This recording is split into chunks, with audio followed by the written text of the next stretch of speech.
have been so giddy about working with y'all ever since how many months ago is it now that Abigail asked me to talk for that panel.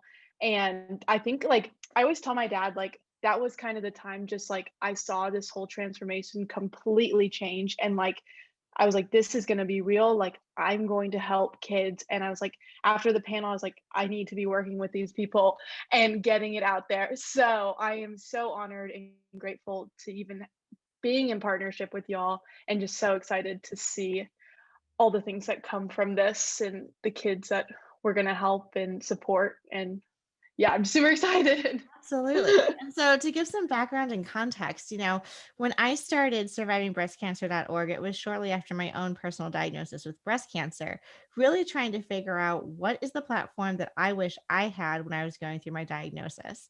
And then over the last couple of years, it really has evolved into all of these I don't want like almost interdisciplinary facets of breast cancer. And so one of these facets that I'm realizing is like, yes, I, the patient, am going through this.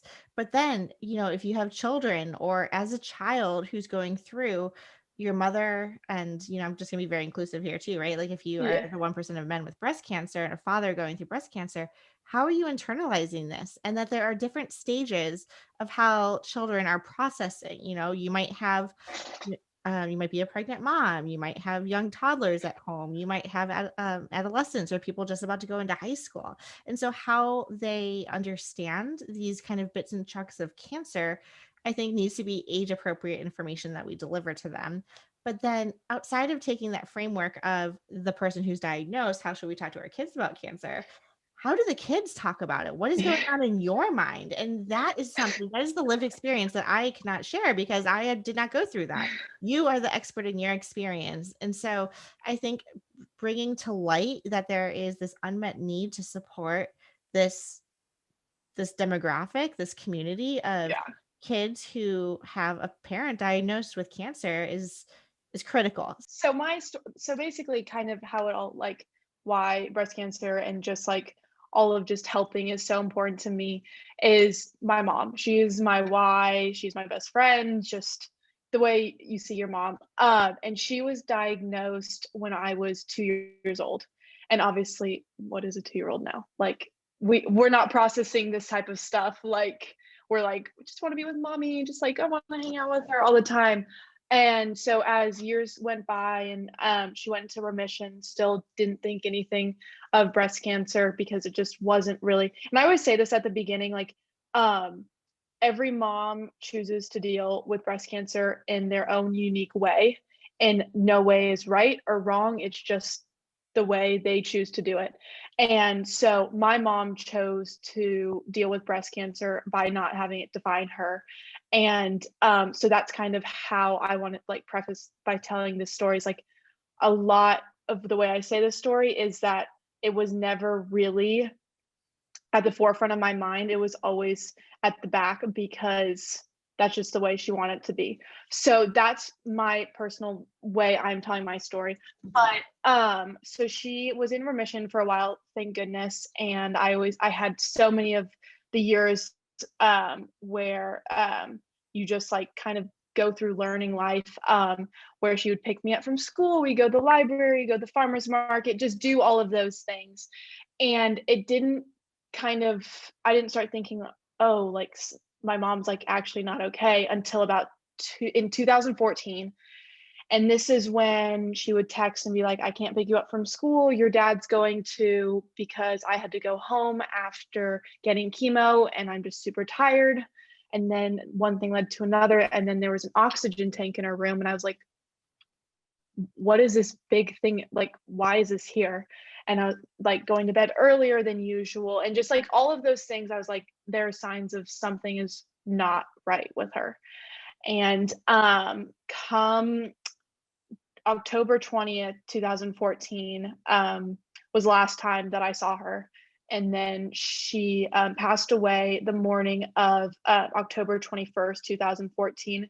And we always had this thing in the morning, and we called it, she would come into our room. My sister and I shared a room, and she would sing Good Morning Sunshine. And we always called this like our mommy time. And it was around, she probably woke up every morning at like 5:45 and didn't get to us until 6. And obviously, um, I didn't know that she had passed away until lunchtime, but she had passed away that morning at around 6 a.m. And just the way the world works, it's mommy time. And so I always think on back on those moments very fondly in the morning. But that's kind of my story with breast cancer. And obviously still to this day, in the effects of not having her here, which is super duper hard, and just something I never wish anyone to go through. But I'm just grateful that although my dad always said it, he was like, after she passed away, we just we were like, obviously there was the grief and all of that, but we were like, what would mom want us to do? And my dad always said, we don't have to change everything. You just have to change your one thing. And if everybody does that one thing, then we indeed change everything. And this is my one thing. It is helping kids who feel alone and feel like they have no place to go, anyone to talk to, and just know that they have the support of these countless kids out there that are just there for them. No, thank you so much So, for sharing that and for, sharing the story about your mom and your recollections and your memories. I think the more that we talk about them, like people that have passed before us and all the great work that they've done to help advance breast cancer research and what we know about it today, is keeping their stories alive, keeping their memories alive because we're saying their names and we're remembering them and talking about them and creating these legacy projects because of them, what they've propelled us to do. I also wanted to ask too. So your sister is younger than you, correct? yes, Yeah. she is 17. Okay. And how is she involved in this project as well, or what is her relationship? So, we kind of like I was saying, we all have our one thing. My older brother's one thing was, or still is, Habitat for Humanity. Um, and he kind of went with the way of he didn't want to look at my mom, like the mom with breast cancer, just my mom. And she had worked with Habitat when she was in college. And so that was his way of kind of going through or obviously we always still going through grief, but his way at the beginning to go through his grieving process. And obviously through this, y'all can tell mine is helping others that just just not feel alone because it's hard.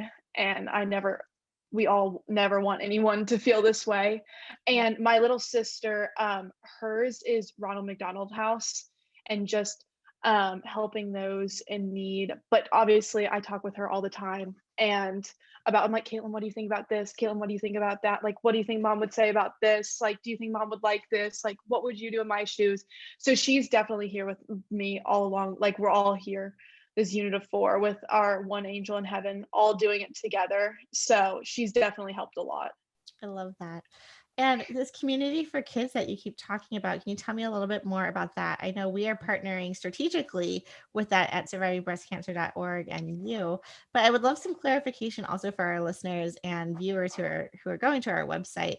Is your vision to be focusing on just any kid who's going through this experience, specifically children who just found out that their mother or father have been diagnosed with breast cancer, or is it during the bereavement process after someone has passed?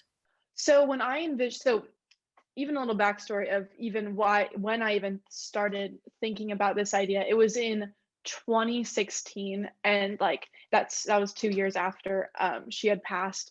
And I was just thinking like in this moment, like this sucks, and like I just want to be with her.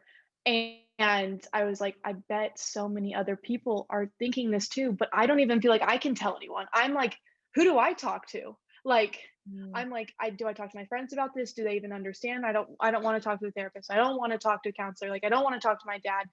And so obviously that's my special unique situation of like the grieving after the grieving during the grieving process. But I would say the same thing even before my mom had passed away. I would want to talk to someone that understood what I was going through that my friend didn't. So my vision with all of this is having kids after right after the diagnosis, during remission, their mom's remission, even or not even, but like even survivorship and like Mhm. even after say you just heard like a few days after that your mom had passed away that there's a community for you and just any part of wherever you are like knowing that there is a group that can just sit there and be there with you and just empathize with what you're going through. So just all of like anyone. Amazing. Amazing. It's such a need. And, I think by you putting your story out there, by us being able to share that on the podcast, by us being able to market it to the world, basically, I think you're going to be pleasantly surprised about how many people you're going to be helping. And, sometimes, it's like these small little things. I don't want to say like they're obvious, but I feel like sometimes people take for granted how many resources are out there that we don't think that there are still resources that are missing. And so, Yes. as you're going through all of this, you're just like really figuring out what the gaps were. I mean, that's how I came to survivingbreastcancer.org. Yes. It's like you're physically going through this process and you're like, wow, I can't find X, Y, and Z. So let's go out Mhm. and create it. And that's what I love about your enthusiasm, your joy to be about it, how you are bringing in the legacy of your mother, and then how you're passing the torch forward to help so many more people. Well, like we were saying with the gaps, because I can only imagine what your thought process was when you're like, I want to change, like I want to help, I want to create change. Like when I searched up, like how do I deal with like with my mom being gone, or like what questions can kids ask? And it was always the perspective of the parent to the kid. And I was like, Correct. and I scrolled from one page to the second page, to the third, to the fourth, like on and on. I was like, there is not, I mean, obviously there are some out there, but I was like, there needs to be more. Like this needs to become a common thing because it's hard. And like being a kid who seeing their mom go through that is so, because you just love your mom so much and you're just like, I want it to be better. And just like that, I mean, that's just my why. And Absolutely. And I think you said it so eloquently at the beginning of our conversation is that there's no right or wrong. So it's not like yes. this is how you grieve, this is how you process. It's more in my experience, this is what I anticipated and this is how it happened. And this is how my mom responded to it and vice versa. And so I think that is absolutely critical to just be the expert in your own experience. And then through sharing that experience, you're able to kind of pull out those common threads that you're going to see in other people's experience. Exactly, because every kid is different. No kid is alike. I mean, the world would be boring if that was the case. Yeah. So anyone with their stories. Yeah. Have you been able to find a group or a community? I know we're creating one together, which Yes. I'm appreciative of, but like, have you found other people going through this type of process that you've been able to connect with personally? So it's kind of crazy. My best friend from since we went to school together in first grade, she hadn't directly like been affected by it, but her mom's aunt had gone through it and just like you could definitely tell just the impact that it had been on them, but they were absolutely amazing through it all. Like when my mom's breast cancer got really hard at the end, and I just texted her. I was like, "Can I go home with you today? Like, can I come home with you? Like, can I have a sleepover tonight because my mom is like really sick, or like she still had to be at a doctor's appointment late." Like she was all. It was always yes, yes, yes, yes, yes. There was never a doubt that like there would ever be a no, and like afterwards, always there for me. So like I definitely have created like there's been a couple people just throughout my life just like that have definitely made an impact and helped me through a lot of things, but it's more sporadic than consistent of like knowing a lot. Obviously, there is a great like number, but it's always just talking about it. And like that's Yeah. just even that wasn't one thing I just like even just helping you want to talk about it more if that's something you wish, because that's always one thing I'm like, can I even talk about this? Like, are people going to think I'm not as strong if I don't talk about this, which is never the case with people that don't understand. And so like just creating a voice for those that don't feel like they do. I remember the first time I walked into a breast cancer conference and I did not have to describe the type of chemos. I could actually say their names. I could actually talk about the regimen that I was on. It like fast forwarded 45 minutes of the conversation. for us to Yep. actually be able to get into the conversation we wanted to have. Exactly. And so it Exactly. was amazing to have that like common language, common experiences, even if they're not identical, just to have a common ground to even the field for what you're able to then unpack. Exactly, and obviously, we all wish we didn't have to I wish I didn't have to create this support group, and I wish there didn't have to be all of these things out there for moms and, like, all of these groups, but the worst like, it's a reality, and just whatever way to help is kind of I think everyone in this world is trying to do, Yeah. is help each other. So we are so excited, like we mentioned earlier, to have you Mm, not only as like a panelist, but to really be partnering with us and spearheading this initiative. And so some of the things that I feel like we kind of want to spill a little bit of the beans is that yeah. we are creating a little bit of Yes. a landing page for people on survivingbreastcancer.org. And so definitely stay tuned for that announcement. And then also let's just like brainstorm right now. Like what can people expect when they come to the website? What type of content do you think that you're going to be pushing out? What type of like what are our dreams? I'm already like thinking of all these Dreams and everything that we can apply oh, for. I think my biggest thing that I wish I had, going through after her diagnosis, remission, grieving, just having simplified terms and like just like actual just pages that you can click on, and it can be like, this is what breast cancer is, but just so simplified that like I can understand it and it doesn't seem overwhelming and scary or what this side effect like why is my mom losing hair like and it's okay like just pages just like of what this treatment is just simple pages for kids to understand like it's not scary Right. and so that's one thing I really am looking forward to putting on there. Another big thing is a place where it's like you can have like books for different age groups of being like this is what I would read if I was in like this age and just like how it would help me. And also another big thing, I'm very into like connecting with people through photos, and a big thing is the photo wall and just putting it down the my whys and just seeing faces and of people that you can love and support. So those are like my big ones that I'm I super love excited. that. I love that. Oh, so exciting. And I feel like you're just like scratching the surface there with your ideas and then how it's just gonna take off, which is amazing. Yeah, I feel so lucky to be partnering with y'all.